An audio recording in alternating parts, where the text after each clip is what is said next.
Muy buenos días a todos y gracias por estar aquí. El día de hoy tenemos el gusto de tener con nosotros al maestro Ernesto Cordero, candidato al Senado de la República por el Partido Acción Nacional. En la conferencia de prensa tengo yo ya algunos de ustedes anotados para preguntas, los que al final se deben por supuesto con mucho gusto, y les agradecemos mucho su presencia. Gracias. Gracias. Muy buenos días a todos, me da mucho gusto estar el día de hoy con ustedes para hablar de un tema que considero que es fundamental y es fundamental para todos los mexicanos, que es el tema de vivir en democracia.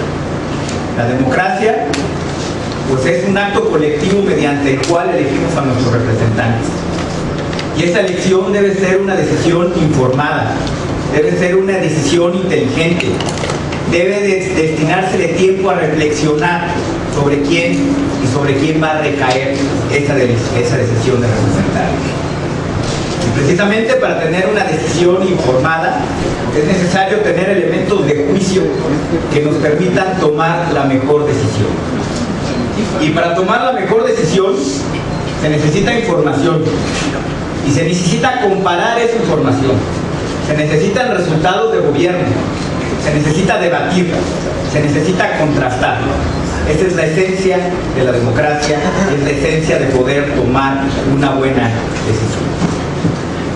Y para poder contrastar y para poder debatir, hay dos cosas fundamentales que se tienen que tener y que se tienen que considerar. Uno de ellos es responsabilidad y la otra es hablar con la verdad. Si pretendemos debatir, si pretendemos contrastar, eso es fundamental que estemos hablando con la verdad.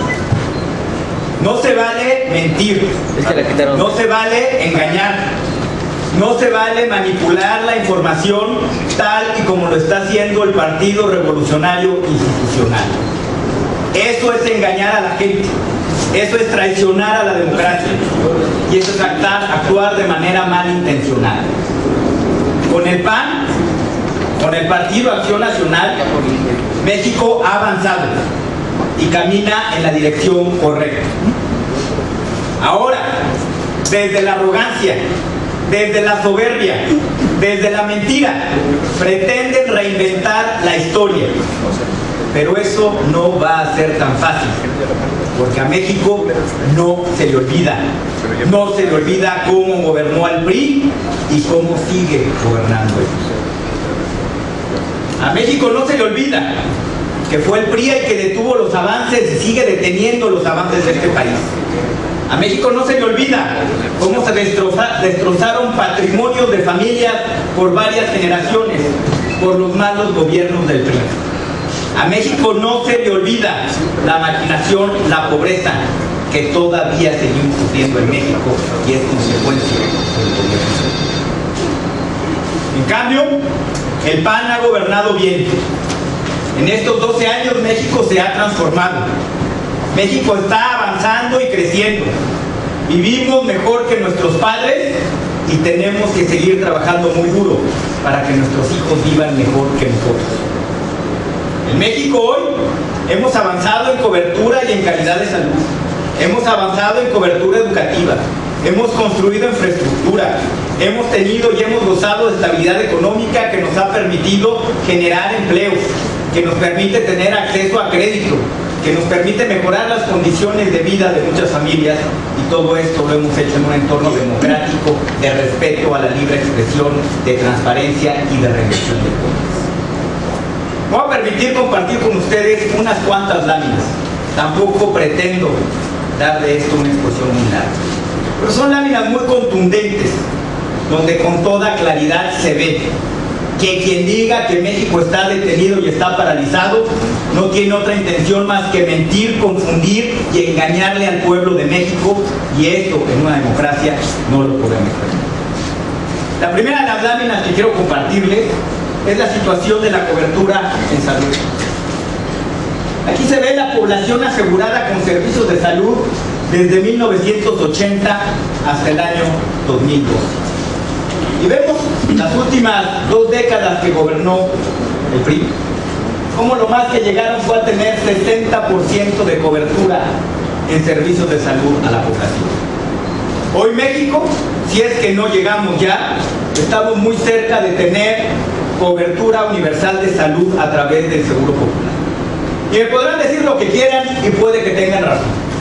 ¿Qué hace falta? Que estén los doctores las 24 horas del día en la clínica, que hacen falta medicinas, que la calidad del servicio puede ser mejor, puede ser.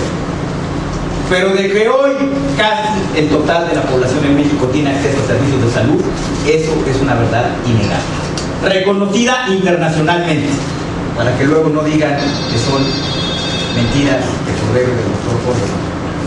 Y permítanme leer puntualmente lo que dice el secretario general de la OCDE el 31 de enero del 2011. Cabe señalar, refiriéndose a México, que el país ha progresado de manera impresionante, impresionante es la palabra que utiliza, en los últimos años. En 2002, solo la mitad de la población estaba cubierta por el seguro de salud pública. Hoy, el 89% de la población mexicana cuenta con alguna forma de cobertura de salud. México podría alcanzar la cobertura universal de salud a mediados del próximo año. Ángel Gurría, secretario general de la OCDE, 13 de enero del año 2011. Me parece que eso no denota la realidad de un país paralizado y detenido. ¿Qué ha pasado también con la calidad de vida de los mexicanos? Me permiten la siguiente lámina. Y aquí comparo muertes por enfermedades de la pobreza. Enfermedades de la pobreza son enfermedades gastrointestinales, enfermedades respiratorias, diarreas, desnutrición, muerte materna, relacionadas con las condiciones de pobreza con las que viven las poblaciones y las comunidades. Bueno, pues el porcentaje total de muertes de 1980 al 2000, 8.3%, es decir, 8 de cada 100 personas que morían en México era como consecuencia de una enfermedad de pobreza. Hoy, el promedio del 2001 al 2009 en este mismo indicador es de 3.8%, menos de la mitad, porcentualmente hablando, de lo que había cuando gobernaban los gobiernos del PRI. En términos de educación, también ha habido avances notables en México. Ha habido avances notables que no se puede negar y que están a la vista de todos también, y que significan oportunidades para los niños y los jóvenes de poder seguir estudiando. La gráfica en rojo, como ustedes imaginarán, pues es básicamente la cobertura que había cuando entraron los gobiernos del PAN en el año 2000, y la gráfica en azul, pues es la cobertura que tenemos actualmente. Pues en educación básica, había una cobertura en educación básica del 89%, hoy es del 100%. Todos los niños en edad de ir a la educación primaria en México tienen acceso a una escuela en México. En educación media superior, bachillerato, recibimos una cobertura del 48%, hoy es del 66%. Nada más en esta administración se han construido cerca de 900 bachilleratos, una cifra que nunca antes pudieron construir bajo el gobierno del PRI. En educación superior recibimos con una cobertura del 22%, muy abajo de cualquier estándar internacional, hoy es del 30%, comparable con países que privilegian la educación. Por supuesto que no hemos llegado, por supuesto que no hemos terminado, por supuesto que estamos a la mitad del camino, pero de que estamos avanzando y estamos avanzando en la dirección correcta en educación, no tengan la menor duda, y para eso están ahí los datos. ¿Esto qué se traduce? ¿Por qué también no nada más hemos construido bachilleratos y universidades en los gobiernos del Partido Acción Nacional? La que sigue, por favor. También hemos dado la oportunidad a muchos jóvenes de poder estudiar que no tienen los recursos económicos suficientes para poder estudiar.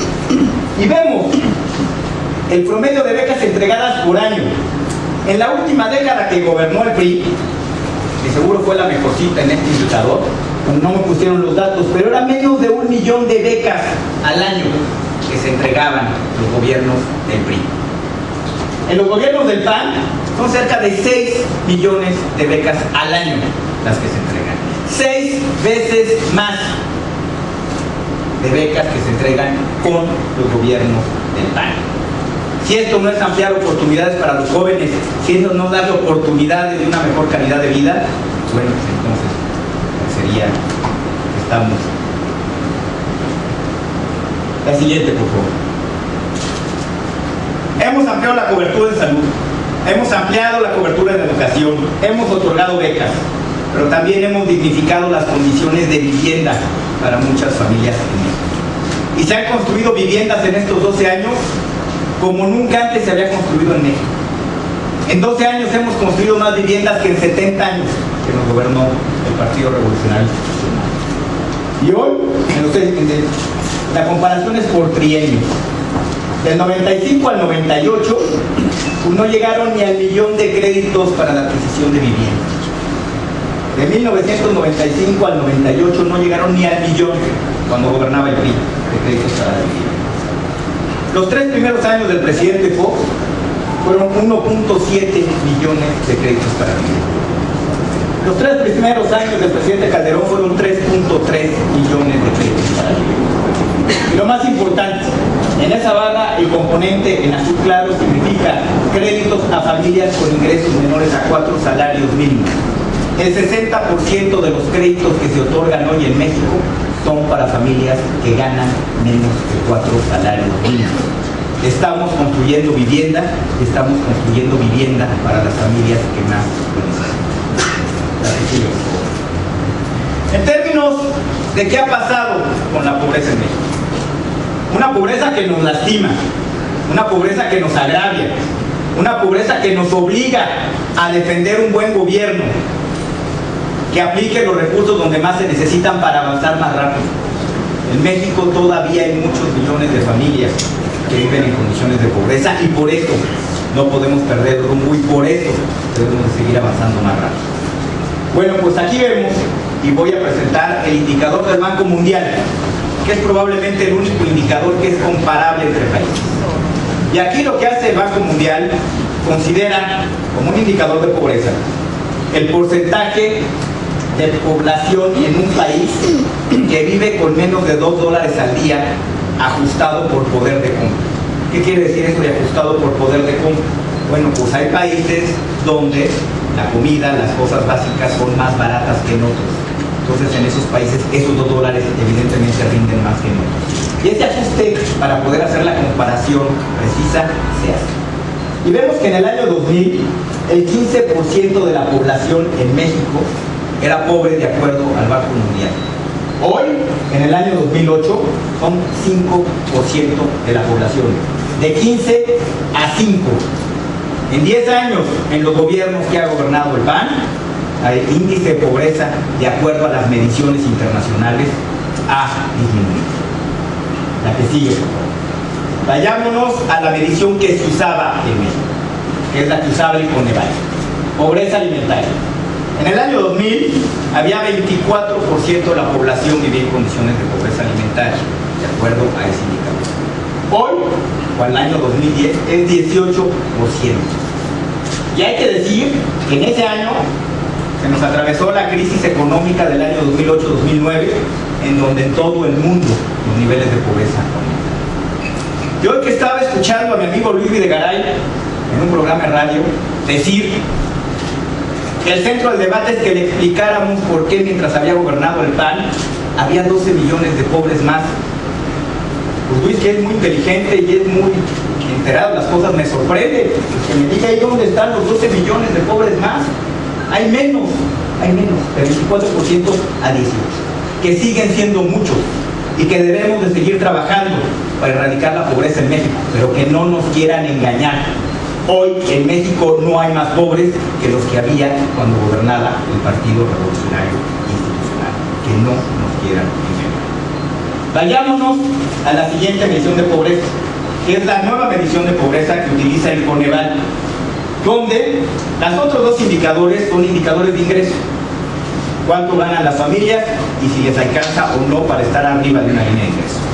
Pero son indicadores que no miden ni salud, ni educación, ni condiciones de vivienda, ni cohesión social, ni absolutamente nada de las otras cosas que son importantes para definir lo que es calidad de vida.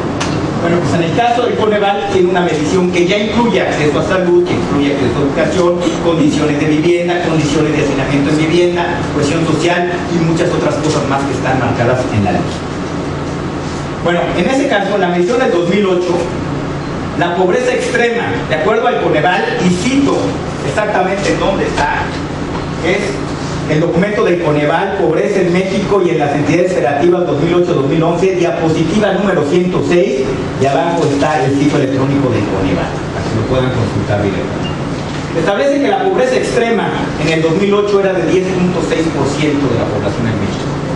Y en el 2010, a pesar de la peor crisis económica que ha enfrentado México en los últimos años y el mundo, la pobreza se mantuvo en 10.4%. ¿Dónde están los 12 millones más de pobres que dice el PRI que existen en México? Así.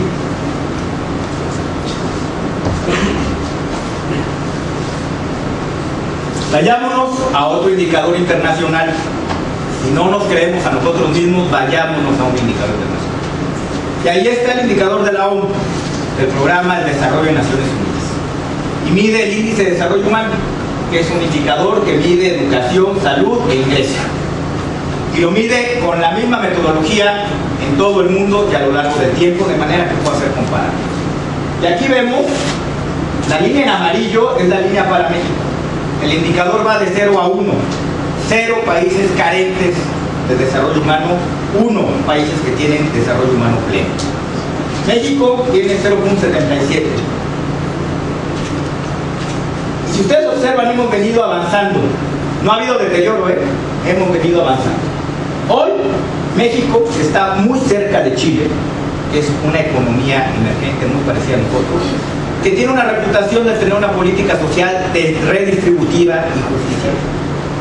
Tenemos un nivel de vida, que es lo que dice este indicador, superior al que tiene Rusia, superior al que tiene Brasil, superior al que tiene China, superior al que tiene la India. El pretender engañar a la gente y decirle que en México estamos peor que en países con nivel de desarrollo similar al nuestro, no es cierto. Estamos mejor que Brasil, que China y que Rusia. Falta mucho, falta muchísimo, pero no nos equivoquemos, México está avanzando en mejorar las condiciones de vida de las familias. Y esto ha sido posible porque hemos tenido un manejo responsable de la economía en estos últimos 12 años. Récord de gobierno que me gustaría que el PRI pudiera acreditar que fueron responsables en el manejo de la economía. Y vemos cuál es el porcentaje de crecimiento para México, la proyección de crecimiento para México para el año 2012. Lástima que está muy chiquito esto, pero vemos que México es la línea en verde, que está por encima, la proyección de crecimiento para México es de 3.6%. Por supuesto que nos gustaría que fuera más. Por supuesto que nos hubiera gustado que Peña Nieto hubiera instruido a sus diputados para aprobar la reforma laboral. Por supuesto que nos hubiera gustado que el PRI hubiera aprobado la reforma energética que mandó el presidente Calderón. Y si eso hubiera pasado, pues hubiéramos crecido más. Si no se dan las condiciones, pues ahora sí que hay que remar y hay que sacar adelante el país con lo que se tiene, que es una política económica responsable, asertiva y oportuna, que fue lo que se ha hecho en estos gobiernos de España. Bueno, pues México crece al 3.6%, un porcentaje de crecimiento, no sé qué me alcanzo a ver, pero superior al de Corea, al de Brasil, al de Estados Unidos, al de Canadá, al de Japón, al de Reino Unido, al de Francia y al de Rusia. Y no tan lejos, por ejemplo, de Rusia, que crece al 4%. Dicho sea de paso, ahí hay otros, está China y la India, que tienen peculiaridades que hacen que tengan tasas de crecimiento muy aceleradas, pero también aparece Perú, Colombia y Chile y Argentina como países latinoamericanos con mayor proyección de crecimiento económico en México. Estos países son fuertes exportadores de commodities, de materias primas, que en este momento tienen altísimos precios en el mercado, y eso influye a que tengan una tasa de crecimiento tan alta. Pero estructuralmente México tiene una tasa de crecimiento aceptable. México es una de las economías emergentes que más contribuyen al crecimiento del mundo. el decir que estamos parados, que estamos detenidos, es una mentira. Que a todos nos gustaría crecer más, por supuesto que a todos nos gustaría crecer más, pero para eso hay que pensar en el país y no tener mezquindad política a la hora de actuar en las cámaras como lo ocurre. Términos de empleo. Términos de empleo, México tiene la mayor cifra de empleo registrada en el IMSS en la historia del país. Son más de 15 millones de mexicanos, mexicanas con nombre y apellido que tienen un trabajo registrado en la Seguridad Social. ¿Cómo estábamos en enero del año 2000 cuando nos entregaron el país? Abajo de lo que estamos hoy, 11 millones, hoy son 15 millones. Tampoco es cierto que en México se han perdido empleos. En México, a pesar de la crisis económica del 2008-2009, se han generado empleos. Así.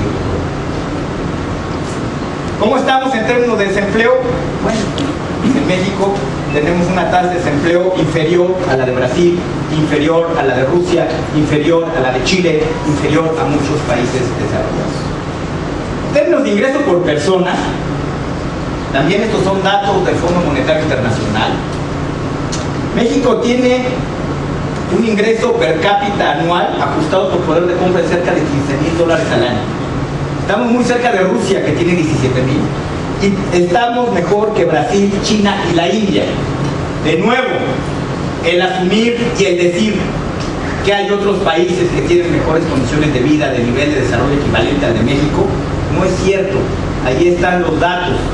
México está mejor que muchas economías que tienen niveles de desarrollo equivalentes al nuestro. Y ahí están los datos de organismos internacionales, y ahí están los datos para que se tome el tiempo.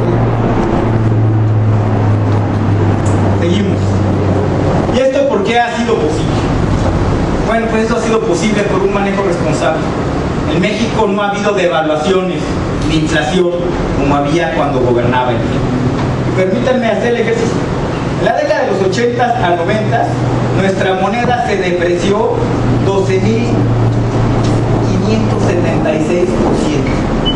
Vaya, ni siquiera podemos ver de qué se trataba, pues cuánto es esto. En la década del 90 al 2000, nuestra moneda se devaluó 221%. En la década que ha gobernado el PAN, pasando por la crisis económica más severa que ha vivido la humanidad, nuestra moneda se devaluó 31%. En términos de inflación, inflación acumulada por década, de nuevo, 15,000% la inflación acumulada en la década de los 80 a los 90. 401% la inflación acumulada en la década de los 90 al sur. La inflación acumulada en las administraciones panistas, 55%. Notoriamente, claramente, dramáticamente inferior a lo que había cuando nos gobernaba. Esto significa estabilidad de precios. Esto significa preservar la capacidad de compra. Y luego, como la inflación no nos dice mucho, permítanme presentar la siguiente gráfica. ¿Cómo estuvo la inflación? Pues en la tortilla, en la leche, en la electricidad y en la gasolina. Vemos que la tortilla en la década de los 80 a 90, que es la barrita en anaranjado, la inflación fue de 67%. En un escenario de precios controlados, habrá que decirlo. En la década de los 90, la inflación en la tortilla, la tortilla subió de precio 18%. En la década que ha gobernado el PAN, la tortilla ha subido 8%. Nos vamos a la leche. La leche en los 80 aumentó 63%. En la década de los 90, 18%. En la década del PAN, 5%. Electricidad, la luz, 58%. En la década de los 80. La década de los 90, 16%. En la década del 2000 al 2010, 8.3%. La gasolina. En la década de los 80, 85%. Esos eran gasolinazos. Estos eran los gasolinazos. 85%. En la década de los 90, 24%. En la década del 2001 al 2010, 5%. Digamos. No lo he hecho. Entonces, como sé que hay mucha gente escéptica e incrédula, nos va a dar la libertad, pues dejar que sean los propios funcionarios hacendarios priistas los que nos expliquen pues, qué pasaba en México cuando gobernaba. Esa es la estructura que conviene al país. Esa es la estructura a la que me he comprometido a defender como perro. Entonces teníamos déficit de balance de pagos, de cuenta corriente, déficit fiscal, un problema muy severo de sobreendeudamiento externo, de costo del financiamiento externo, y todo eso lo estábamos tapando durante la segunda mitad de 1981, trayendo más crédito externo, pagando deudas, lo cual implica salidas, pero también estábamos viendo que los inversionistas mexicanos y extranjeros estaban tomando sus pesos, cambiándolos por dólares y llevándoselos para afuera, precisamente por las condiciones de incertidumbre y de inestabilidad, y porque no veían que el gobierno estuviera tomando medidas de fondo. Y en esos meses sufrimos una salida de capitales enorme. No recuerdo muy bien las cifras, pero si digo más de 20,000 millones de dólares, creo que no estoy exagerando demasiado. Nos costaba una enorme cantidad de recursos y en muchas ocasiones nos acabamos todas las reservas con tal de estar sosteniendo el tipo de cambio de manera artificial. El licenciado Silva Herzog y yo íbamos caminando por Park Avenue, en donde están los edificios, las sedes centrales de los principales bancos de los Estados Unidos, y conforme avanzábamos cuadra a cuadra, se iban cayendo los precios de las acciones en el mercado, y teníamos la impresión de que conforme caminábamos se estremecían aquellos edificios, se estremecía Wall Street, en virtud del problema sistémico que México iba a causar por su problema de deuda externa. Entonces, en una reunión que ustedes se podrán imaginar lo dura, lo tensa, lo difícil que fue, decirle a la comunidad financiera internacional: se me acabaron las fichas, no tengo dinero, debo, no niego, pago, no tengo, como el famoso dicho mexicano. Pero no solo eso, sino que necesito que me presten más dinero para poderles pagar a ustedes los intereses de sus créditos. Hay que recordar que 1982 cierra con cero crecimiento, un déficit del gobierno de 17% del PIB, que para aquellos que no estén enterados de estas cosas, es difícil encontrar otro caso en otro país, en otro tiempo, con un déficit de ese tamaño, incluyendo países que han estado en estado de guerra. Sí, fue un despilfarro brutal. Fue un despilfarro brutal. Las palabras del exsecretario de Hacienda. Se nos acabaron las fichas. Pues a los gobiernos del PAN nunca nos han acabado las fichas. Luego por ahí dicen, bueno, pero es que eran los viejitos del PRI, ¿no? Ahora sí que pues, los que fueron a estudiar a otros lados, los que eran los darlings de la prensa internacional, como por ahí ya empiezan a aparecer algunos, ¿no? Son maravillosos y hablan muy bien de ellos fuera, etcétera. Ellos no, ellos eran distintos a ellos. Bueno, pues también esos nos la aplicaron. Y viene la crisis de mediados de los 90.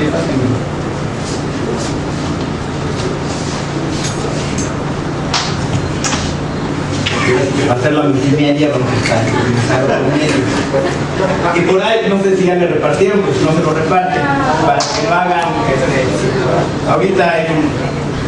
Entonces, este es un periódico que no va a mencionar nombre, pero por aquí van los colegas del 22 de diciembre de 1994, la sección financiera. Decía: incertidumbre y anarquía en los mercados financieros, abrupto retroceso en la bolsa, perdió 70,50 unidades su principal indicador, explosivo crecimiento de las tasas de interés, paga 16 el 7 a 28 días. Y luego, por supuesto, ¿no?, en esa época, que a diferencia de lo que sucede hoy, pues desde luego empezaban y mandaban a los emisarios y filtraban y sembraban notas y las... Entonces luego lo reaccionaron, entonces decían aquí, la CECOFI, que garantizaba la estabilidad de precios, que no se iba a afectar las tarifas eléctricas por la devaluación y que era irracional la reacción de los inversores. Esto era el 22 de diciembre. Bueno, pues ya para el 26 de diciembre, otro periódico, pues el titular era: se esfumaron 10,000 millones de dólares de la Bolsa Mexicana de Valores. Luego, El 11 de enero del 95, certidumbre económica exigen empresarios al gobierno, ¿no? Ya empezamos con eso. Y ya pues, nos empezaban a recetar lo que venía. Aumentará 15% el precio de la leche, informan. Se va a estabilizar el precio del dólar en 4.50, pues, bastante iluso. Ya para el miércoles 11 de enero, en picada, el mercado accionario retrocedió 6.26 el índice, se elevó a 13 puntos la tasa de tesobono, los famosos tesobonos. Redujo Doug Phelps, una calificadora de entonces, la calificación del peso, y ya empezábamos con afectaciones al sector real de la economía. Bajarán en 95 las ventas de autos por la pérdida del poder adquisitivo. Ahora sí que ya para el lunes 23 de enero, pues ya, aumentarán los precios de autos nacionales importados 10 y 30%. A todos aquellos que milagrosamente tuvieran un crédito o no hubieran tenido que regresar su coche como motivo. ¿Cuál les gusta más? Ahí van las copias.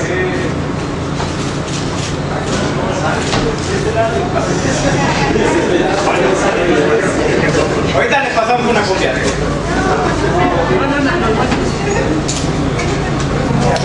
es muy bonita.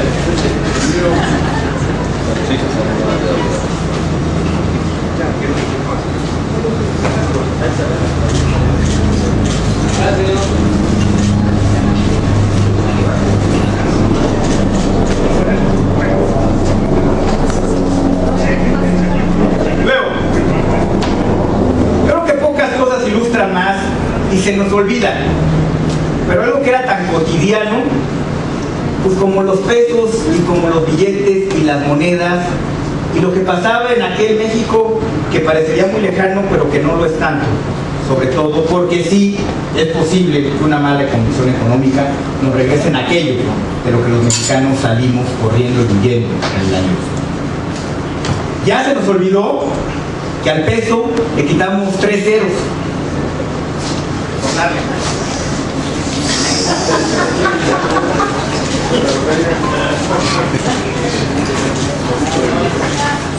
Nuestra moneda valía tan poco, el peso valía tan poco, pues que ya había billetes de 100,000 pesos como el que les estoy mostrando aquí. Entonces hubo que quitarle 3 ceros a nuestra atribulada moneda, pues para que las cosas y las transacciones económicas y comerciales pues, siguieran teniendo un poco de sentido. Pero acuérdense que le quitamos 3 ceros a la moneda. Este billete que ven aquí es un billete de 1991, evidentemente magnificado para la ocasión, y donde por cierto está don Plutarco Elías Calles, fundador del Partido Revolucionario Institucional, que en esa época se llamaba de otra forma. Y por cierto, quien no ha visto La Cristiada, la película La Cristiada, pues es protagonista central, señor. Es más, yo les recomiendo que lean el libro de Jan Meyer de La Cristiada. Si no les da tiempo o no se les da la lectura, que no es pecado en este país que no se nos dé la lectura, bueno, pues échenle un ojo a la película. Y verán ahí cómo la intolerancia, la persecución, la falta de libertad para expresar las creencias religiosas de la gente generó una percepción terrible sobre una parte muy importante de la sociedad mexicana. Y eso lo hizo el fundador del PRI. Esa intolerancia que demostraba don Plutarco desde entonces, no crean que ha cambiado. A todos aquellos que creen que el PRI de hoy es un PRI moderno, que es un PRI nuevo, pues yo no creo que sean tan distintos. Y a las pruebas me remito. ¿Qué pasa cuando alguien se atreve a tocar con el pétalo de una crítica a don Enrique Peña Nieto? Bueno, pues hasta spot sale que estamos dividiendo al país. Vaya, qué poco tolerancia a la crítica estos señores, porque aparte de todo no dijimos una sola mentira, ¿eh? Todo lo que está ahí es la verdad. Y bueno, ahora resulta que por decir la verdad estamos dividiendo al país. Quien dividió al país fueron priistas como Plutarco Elías Calles, que masacraron a miles de mexicanos inocentes en este país, y son lo mismo. No se equivoquen. Allí está Humberto Moreira, allí está Javier Villarreal, el tesorero de Coahuila, hoy perseguido en Estados Unidos y prófugo en México de la justicia. son lo mismo, no nos equivoquemos, y los que dividen al país con su intolerancia son ellos. Nosotros gobernamos de manera democrática, rindiendo cuentas de manera transparente, tolerando la crítica como debe de ser y siempre buscando que este país. Pero bueno, como es difícil, me voy a permitir, compañero, como es muy fácil decir que estoy mencionando datos del gobierno mexicano, permítanme referirme y presentar algunos comentarios que hacen algunos expertos internacionales de la economía mexicana. Y doña Christine Lagarde, directora gerente del Fondo Monetario Internacional, dijo: la titular del Fondo Monetario Internacional elogia a México y reconoce en Latinoamérica un modelo a seguir para el resto del mundo. Esto lo dijo el 24 de enero de este año. La directora del Fondo Monetario Internacional asegura que México posee una economía sólida y estable. Luis Alberto Moreno, presidente del Banco Interamericano de Desarrollo: a pesar de las dificultades en el exterior, la economía mexicana está en excelente forma. Soy un gran optimista de este país. Ha alcanzado el desarrollo en indicadores sociales y la sofisticación de gran parte del aparato productivo como muy pocos países lo han logrado.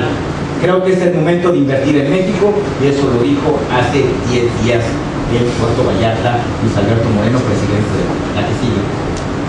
El Banco Mundial elogia al director del Banco Mundial, Robert Selig, la revolución silenciosa de Latinoamérica en economía.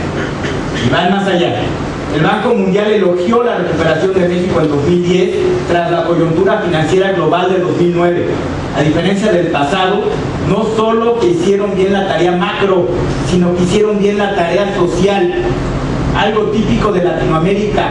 Hubiera uno esperado una crisis social muy fuerte y no ocurrió esto en México.